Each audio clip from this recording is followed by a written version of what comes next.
اس لیے اللہ پاک نے ملوایا، معراج والی رات ملاقات بھی کروا دی۔ تیسرے آسمان پر حضرت یوسف علیہ السلام سے ملوایا گیا، حضرت یوسف علیہ السلام سے ملاقات کروائی۔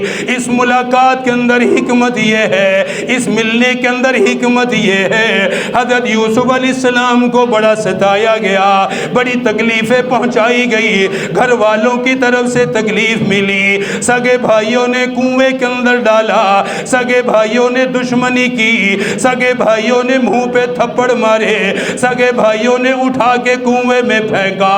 میرے آقا بھی انہی حالات میں معراج پہ تشریف لے کر گئے۔ طائف والوں نے پتھر مارے، طائف والوں نے نبوت کا جسم زخمی کیا، گھر والوں نے، قبیلے والوں نے بھی ماننے سے انکار کیا، مکے والوں نے بھی ماننے سے انکار کیا۔